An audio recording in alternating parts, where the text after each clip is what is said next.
প্রায় ১৮ ঘণ্টা পর চট্টগ্রামের ইপিজেডের কারখানার আগুন নিয়ন্ত্রণে এসেছে। এখন চলছে নির্বাপনের কাজ। ভয়াবহ আগুনে ধসে পড়েছে ৭তলা ভবনের ছাদ ও ৪ তলার পর্যন্ত বেশ কিছু অংশ। সকাল ৭:৩০টার দিকে আগুন নিয়ন্ত্রণে আসে। এ ঘটনায় কেউ হতাহত হয়নি। এদিকে অগ্নিকাণ্ডের কারণ অনুসন্ধান ও ক্ষয়ক্ষতি নিরূপণে ৫ সদস্যের তদন্ত কমিটি গঠন করেছে ইপিজেড কর্তৃপক্ষ। আগামী ৭ দিনের মধ্যে কমিটিকে প্রতিবেদন দিতে নির্দেশ দেওয়া হয়েছে। ফায়ার সার্ভিস জানিয়েছে, ফায়ার সেফটি প্ল্যানের জন্য আবেদন করলেও অনুমতির আগেই উৎপাদন শুরু করে দেয় অ্যাডামস ক্যাপস অ্যান্ড টেক্সটাইল। এছাড়া ভেতরে রাসায়নিক দ্রব্য থাকার কারণে অগ্নি নির্বাপনে সময় লেগেছে বলেও জানান তারা। ভবনটি ঝুঁকিপূর্ণ হয়ে পড়ায় ভেতরে কাউকে প্রবেশ করতে দেওয়া হচ্ছে না। যে কোনো সময় ধসে পড়ার শঙ্কা রয়েছে। এর আগে বৃহস্পতিবার দুপুর ২টার দিকে আগুন লাগে অ্যাডামস ক্যাপস অ্যান্ড কারখানায়। পরে নিয়ন্ত্রণে আনতে যোগ দেয় ফায়ার সার্ভিসের ২৪টি ইউনিট সহ নৌসেনা বিমান বাহিনীর সদস্যরাও।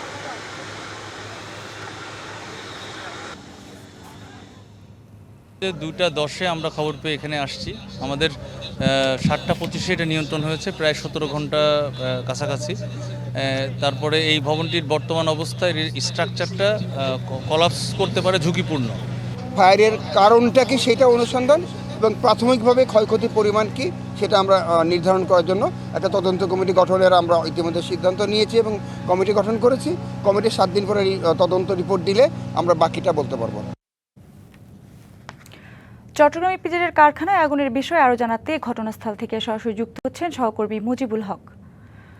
মুজিব, সেখানকার সর্বশেষ পরিস্থিতি জানাবেন।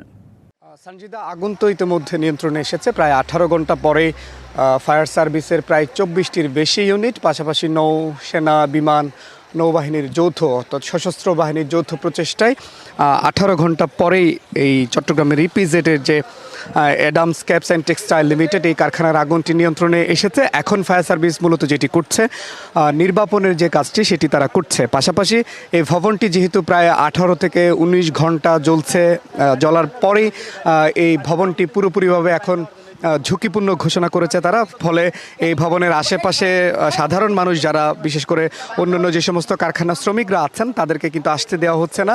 এর বাইরে আমি যদি একটু বলতে চাই যে ফায়ার সার্ভিসের পক্ষ থেকে ইতিমধ্যে একটি ৭ সদস্যের তদন্ত কমিটি গঠন করা হচ্ছে। সেই কমিটিকে আগামী ১৫ দিনের মধ্যে যে তদন্ত প্রতিবেদন সেটি দেওয়ার নির্দেশ দেওয়া হয়েছে। এর বাইরে এটি যেহেতু একটি বিশেষ শিল্পাঞ্চল, সেই শিল্পাঞ্চল ইপিজেড কর্তৃপক্ষের পক্ষ থেকে একটি তদন্ত কমিটি গঠন করা হয়েছে, সেটিও ৫ সদস্যের, এবং সেই কমিটি আগামী ৭ দিনের মধ্যে তদন্ত প্রতিবেদন দিবে এবং তারা আসলে কারণ খোঁজার চেষ্টা করবে এরকম একটি বিশেষায়িত শিল্পাঞ্চলে এই ধরনের ভয়াবহ যে অগ্নিকাণ্ড, এখানে যে ফায়ার সেফটি প্ল্যান সেটি আসলে ঠিকঠাক ছিল কিনা এই প্রতিষ্ঠানটির, পাশাপাশি তাদের যে পুরোপুরি অগ্নি নির্বাপন যে ব্যবস্থা সেটিতে আসলে কোনো ত্রুটি ছিল কিনা সেগুলোর আসলে কারণ খোঁজার পাশাপাশি অগ্নিকাণ্ডের কারণ এবং কি পরিমাণ ক্ষয়ক্ষতি হয়েছে পুরো দিনে অগ্নিকাণ্ডের ফলে সেটি আসলে খোঁজার চেষ্টা করা হবে।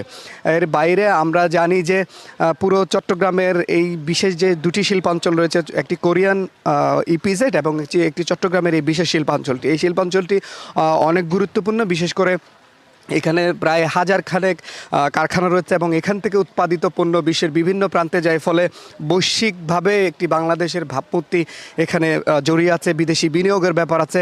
সেই ব্যাপারগুলো মাথায় রেখেই মূলত আসলে কাজ করা হচ্ছে। এখন যে অগ্নিকাণ্ডের যে ঘটনা ঘটেছে সেগুলোর কারণ খোঁজার চেষ্টা করা হচ্ছে।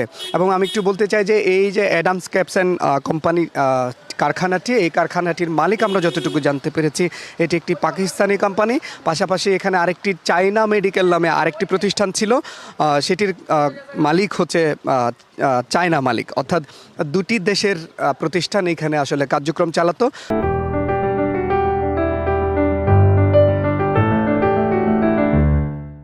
তা চায়নার যে প্রতিষ্ঠানটি, তারা আসলে যে সমস্ত মেডিকেল সরঞ্জামাদি সেগুলো তারা প্রস্তুত করতেন, বিভিন্ন পিপি থেকে শুরু করে সেফটি গ্লাস থেকে শুরু করে নানান ধরনের মেডিকেল সরঞ্জাম তারা এখানে প্রস্তুত করতেন। এর বাইরে যে পাকিস্তানি কোম্পানিটি Adam caps and textile limited, তারা আসলে ক্যাপ এবং বিভিন্ন নিত্য ব্যবহার্য জিনিসপত্র সেগুলো আসলে তারা তৈরি করতেন। তো আমরা দেখেছি যে মূলত যে অগ্নিকাণ্ডের পর থেকে ফায়ার সার্ভিস এবং অন্যান্য যে সশস্ত্র বাহিনীর সদস্যরা তারা আপ্রাণ চেষ্টা করেছেন পুরো ভবনের যে আগুনের যে ঘটনা, সেই ঘটনার পরে চারদিকে এক ধরনের ভীতিকর পরিবেশ আসলে তৈরি হয়েছিল। এখানে আগুন নির্বাপন করতে বা নিয়ন্ত্রণ করতে এক ধরনের তাদেরকে ব্যাগ পেতে হয়েছে। এর পেছনে যে বেশ কয়েকটি কারণ আসলে তারা উল্লেখ করছেন। প্রথমত হচ্ছে যেহেতু কারখানার ভেতরে কিছু রাসায়নিক দ্রব্য ছিল, যেগুলোর কারণে পানি দেওয়ার ফলে সেই আগুন আরও চারপাশে আসলে ছড়িয়ে পড়ছে।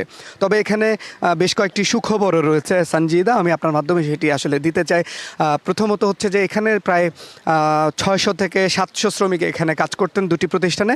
তারা আগুন লাগার পরপরই আসলে যখন ফায়ার অ্যালার্ম এখানে বেজেছে এর পরপরই তারা আসলে নিরাপদে এখান থেকে বের হতে পেরেছেন। এটি হলো প্রথম খবর। দ্বিতীয় খবর হলো যে আশেপাশে যে সমস্ত কারখানাগুলো রয়েছে সেই কারখানাগুলোতে অগ্নিকাণ্ডের যে ঘটনা সেটির আসলে ছাপ ঠিক তেমনভাবে পড়েনি, কারণ ফায়ার সার্ভিসের সদস্যরা চেষ্টা করেছেন যে আশেপাশে যে কারখানাগুলো রয়েছে তাদের যে সমস্ত সেখানে পণ্যগুলো রয়েছে সেই পণ্যগুলোতে যাতে আগুনের ঘটনা ছড়িয়ে না পড়ে তারা সেগুলো সব পণ্য আসলে ভিজিয়ে দিয়েছেন, অর্থাৎ আগুন নতুন করে তৈরির কোনো উপসংখ্যা আসলে তারা সেখানে রাখেননি। ফলে তারা বলছেন যে এই জায়গাটা তাদের আসলে প্রাপ্তি, যে যেভাবে আগুনটি আসলে ছড়িয়েছে যে কোনো মুহূর্তে আশেপাশে যে সমস্ত বেশ কয়েকটি কারখানা ছিল সেই কারখানাগুলোতে আগুন আসলে ছড়িয়ে যেতে পারতো।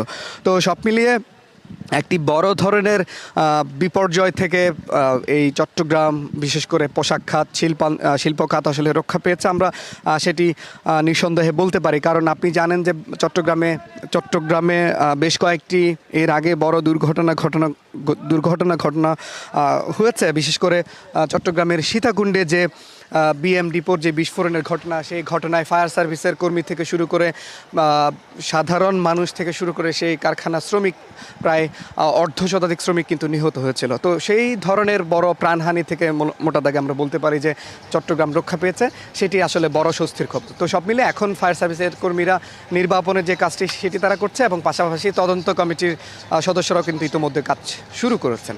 এই ছিল আমার কাছে চট্টগ্রামে অগ্নিকাণ্ডের যে সবশেষ খবর সেটি। সঞ্জিদা। মুজিব, ধন্যবাদ আপনাকে।